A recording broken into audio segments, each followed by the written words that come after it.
You ready? Okay, I'm good. Ready? All right, going straight into questions? Yep. All righty, we're going to start with Chip Heck Towers, and we then go straight to cash. I promise Chip Towers, we go straight to questions. No high volume opening statements anymore. Okay, well then first we'll go Chip Chip, Towers your and then hair is Anthony thick. Dasher. I saw that. Hold on, I do have an opening statement. Chip's hair is completely different than it was. I saw the pictures of Kirby's press conference when he got the job. You changed your hairstyle completely. You look like Tom Cruise when Kirby got here, right? That is too astute of you to notice. I saw that. I'm trying to see if I recognize everybody. And I said, who is that? What's there? I'm just kidding. Go ahead. I'm sorry. Go ahead. No more laughing. Right, I'm Chip, sorry. You can have serious. the first question. Oh, great. Thanks. No, Coach, obviously Tumani Kamara's 17 rebounds were key, but this was a different kind of game than you guys have played all year. You alluded to that coming in, but how did you feel about how your team adjusted to, a lot of set plays, a lot of zone defense and all that kind of stuff these guys brought? Well, it was tonight was the definition of a grinder. And I don't know if it had to be as much of a grinder on offense, because I think we missed some shots at times, or we didn't get the ball and we got our feelings hurt a little bit, right? And you can't have that mentality. Your mentality has got to be to keep coming. But what this team did, which is really, really hard for teams, is they kept guarding at a high level.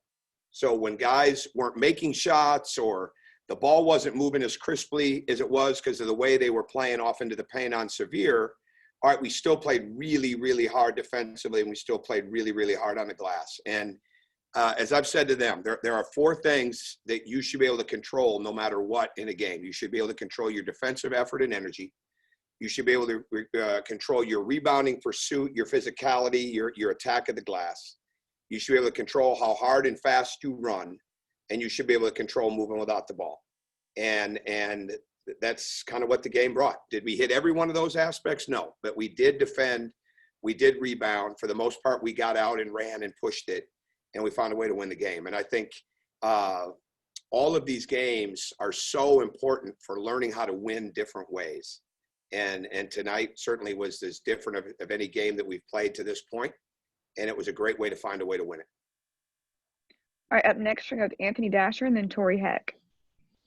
Hey, Coach, just kind of follow up a little bit on what you just said about even though the offense was struggling, like you said, it did not affect the defense. I mean, guys were still getting after it. I mean, dominated them on the boards. I mean, that's just kind of what you want to see as a coach. Well, yeah, that's the maturity. I mean, when you have older guys, now we had some guys tonight that they let their lack of offense affect their defense, but then we had to get them in and out of the game.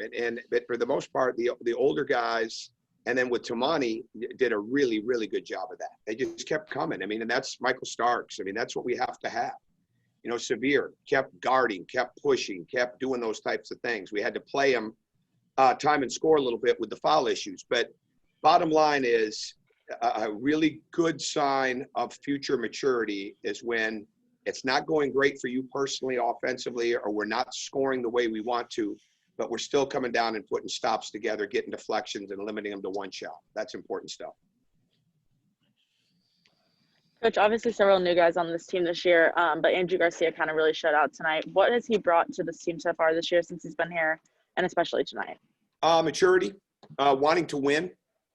He's coming off the bench right now, but he's a starter to me. And as I've said before, I mean, we're going to change this lineup. I mean, I could probably change it by Saturday, and we'll see. I mean, but Andrew is a key guy. And he epitomizes what it takes to win, doing what it takes to win, playing to his strengths. He's getting better at other aspects of the game.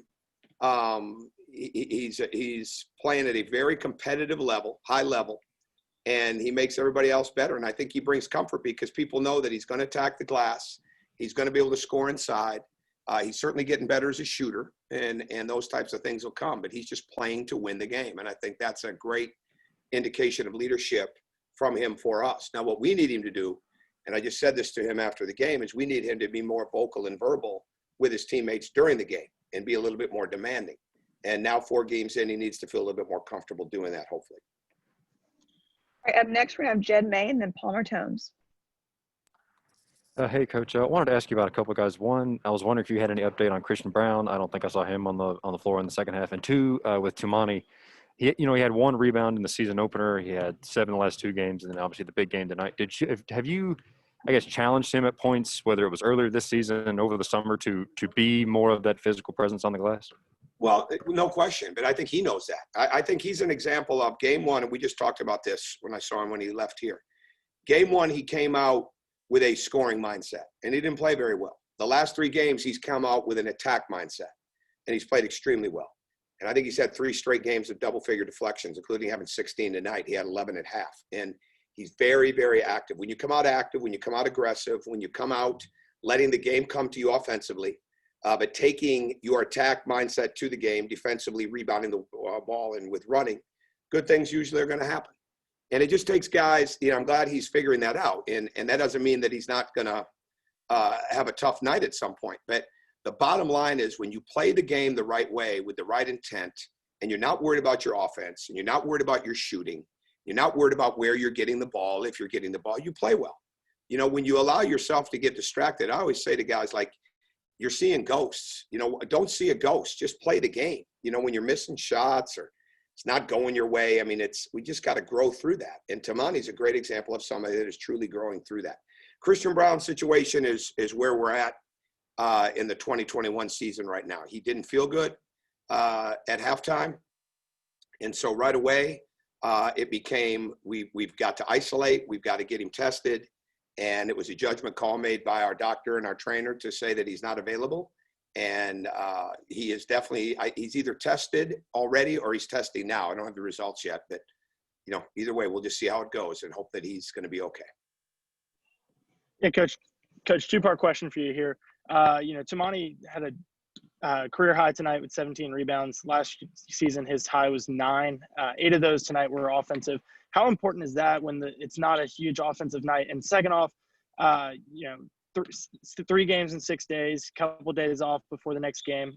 What's the plan as far as practice goes? And are any of these guys going to get some days off? You want a lot. You're asking a lot. You're asking a lot of deep thought questions right there.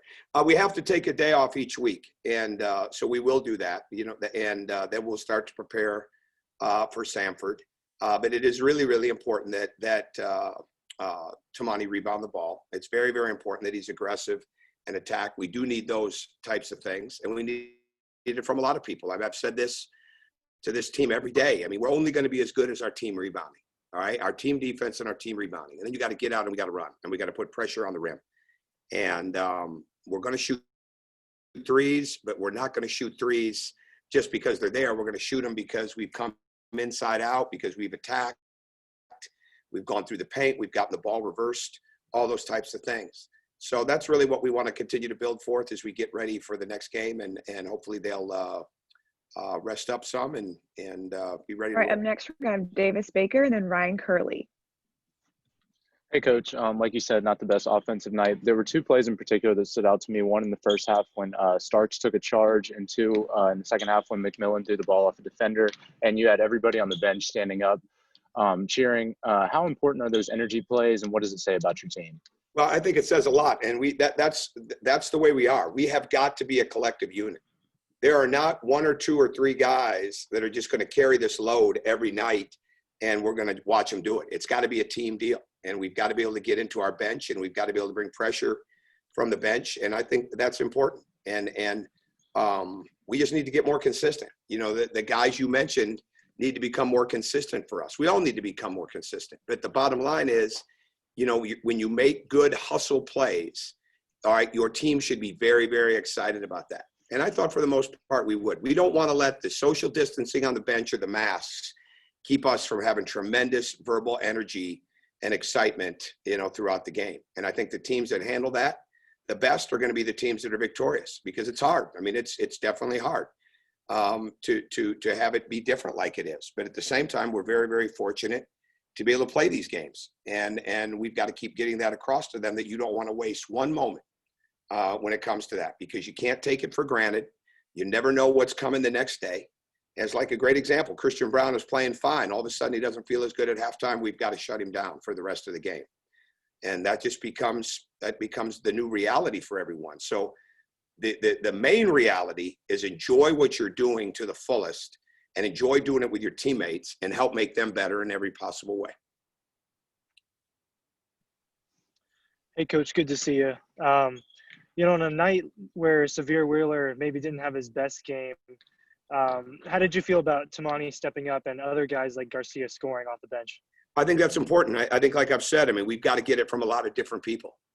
And this was a good game to have to fight through because they didn't guard Severe as much. They packed the paint. They made it a little bit tougher. So that makes you have to cut a little harder, post a little deeper, screen a little bit better. All right. Be ready to shoot, all those types of things. And we don't want to let the defense dictate our activity and our movement. And there were times it did tonight, but for the most part, we still moved. We just didn't make as many shots. But I thought Tamani did a great job of being active. All right, and the final question is going to go to Mike Griffith. So, Coach, what do you tell Severe after a game like that? I know, like I said, you coached up Yogi at Indiana, and Severe seems to be in that mold on his rise to stardom, perhaps. What do you tell a guy after a box score like that? Don't worry about your offense, right? It's all about figuring out the game, and you can't get quiet. Now, he played really hard, but he got a little quiet tonight, and we can't have that. I mean, when you're an energy source and the team feels protected and safe when you're out there, you've got to continue to exude that confidence constantly. And, yeah, you do go through it. You have to go through it. But at the end of the day, you've got to understand that whatever you're doing to impact winning is by far the most important thing. And so you point those things out that impacted winning. You try to help him. He's going to be a fine shooter. I mean, I'm not worried about that at all. Teams want to go under on the pick and roll. Great, right? We'll run rifles, which are rescreens, or we'll do different things like that. You can't go under twice. I mean, it's not that big of a deal. The other thing we got to get him to understand is to continue to get the ball back the second and third time, and that becomes part of the process when the ball sits a little bit and it's not moving quickly and we're not cutting without it as well. That affects everybody, and that's just part of it. But we'll review that in film. We'll get back to practice, and we'll get ready to go with it on Saturday and try to be better, no matter what defense we see from Sanford. Thanks so much, Coach. All right. Thanks, everybody. Thank you.